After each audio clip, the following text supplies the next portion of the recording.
Hello, my little mathematicians. Today we are going to go over opposites and absolute value of rational numbers. Remember that rational numbers is basically just all the numbers that we're familiar with. It means that it's including fractions and decimals. Okay, so let's go ahead and take a look. The first thing we're going to talk about is opposites. Okay, opposites are two numbers that are opposites if they are the same distance from zero. So in other words, 1 is 1 away from 0 and -1 is 1 away from 0. 2 is 2 away from 0 and -2 is 2 away from 0. So those would both be considered opposites of each other. Another way you can think of it is two numbers are opposites if they have opposite signs. Okay, so the opposite of -1 would be a +1, and the opposite of 3 would be a -3. Okay, pretty straightforward. And then absolute value is the distance that a number is from 0. So some people say, oh, absolute value is always positive, because what that means is that distances can't be negative, right? So if they want to know what's the absolute value of 3, that's asking how far is 3 from 0?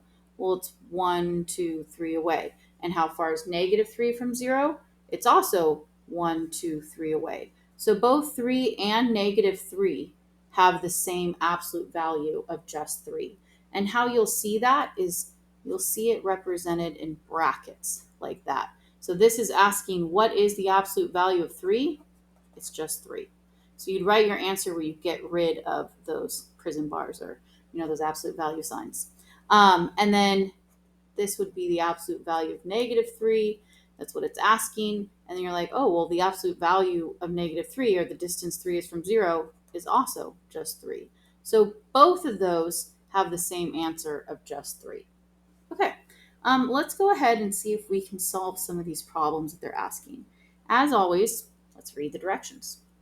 It says, graph and label the points on the number line below. Okay, so 1.5. Well, that's between 1 and 2, and it's exactly halfway between them. So that would be point A of 1.5. Okay, the next one is point 2. So halfway would be 0.5. Half of a half of 0.5 or 50 is 0.25. So that's like 0.20, so it would be like about there. So that would be B. -0.6. Okay, so that's on this side.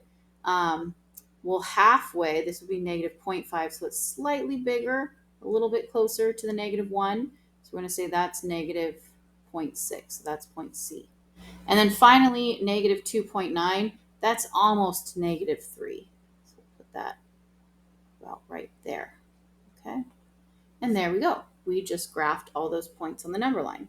And then the next thing it asks me is it says, after you graph and labeled those points on the number line, it wants you to graph their opposites. Okay. And it says label the opposites with an apostrophe or prime symbol. So here's what they mean by that. First off, can you tell me what the what the opposite of -2.9 is? Well, the opposite of -2.9 is a +2.9. So that's about right there, right before the 3 would be a +2.9. And then we're going to label that with what's called D prime. It's just like a little 1 symbol right there. Okay, and that lets me know this was the original, and then this is the opposite of it. Okay. What's the opposite of -0.6? A +0.6. Where would that be? Can you graph it? Hopefully you graphed it right there. Okay, and then 0.2, what's the opposite of 0.2? That's right, a -0.2. Hopefully you graphed that guy about there. Okay, B prime. And then finally, what's the opposite of 1.5? Well, a -1.5. A -1.5, let's see, you graphed it. Where'd you graph it? Hopefully you graphed it right there, -1.5. It's halfway between -1 and -2. And we're going to label that A prime. Okay, now if you needed help with those, why don't you go ahead and try these ones on your own? So pause the video, try them, and then unpause it and see how you did. Okay.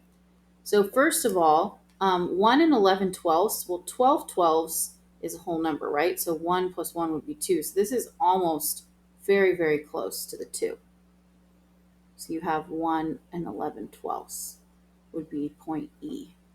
And then 1/4 is half of a half. So here's half, and half of a half is a fourth, or, 0.25. Negative 2.5. So here's -1, -2, -2.5 would be point G. And then finally, -3 2/3. Okay, so think about that. If you were to do 2 divided by 3, what does that equal? Well, we know a lot of you have memorized that 1/3 is 0.3, and this is double that. So 0.3 doubled would be 0.6, right? So this is the same thing as -3.6. So that's just slightly bigger than -3.5. Okay, and that's going to be point H. So first of all, we graphed all those. Now we're going to do their opposites. The opposite of -3 2/3 would be a positive 3 2/3. Okay, and we're going to label that H prime. Okay, the opposite of -2.5, hopefully you said, was a positive 2.5. So halfway between 2 and 3, we're going to label G prime. The opposite of 1/4 is -1/4. So that's going to be F prime. And then the opposite of 1 and 11 twelfths is a -1 and 11 twelfths. So we're going to label that E prime.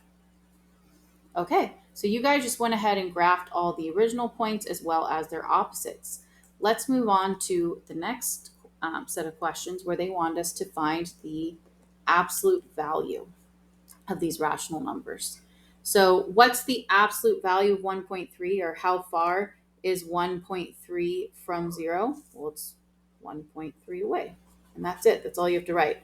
How far is -0.9 from 0? Well, it's only 0.9 away. What's the opposite, or sorry, not the opposite. What's the absolute value of 1 1/4, or how far is that from 0?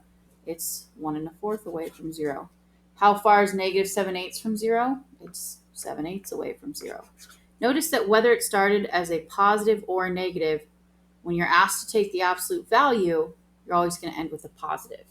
Now here's a bonus. The only time that that doesn't happen is if, like, let's say this one right here. Okay. This. Okay, so you take the absolute value of 1.3, because those bars are saying, what's the absolute value of 1.3? Or what's the absolute value of the thing inside? It's just 1.3. But then this negative out in front is saying, and what's the opposite of that? Well, the opposite of -1.3 is a -1.3. So the only time that you would have a negative answer when you're dealing with absolute value signs is if the negative's out in front, because that's essentially asking what's the opposite of this. And absolute value is always positive. So when you take the opposite of a positive number, that's the only time that would become a negative. Other than that, if there's no negative out in front, then all your answers when you're dealing with absolute value will be positive.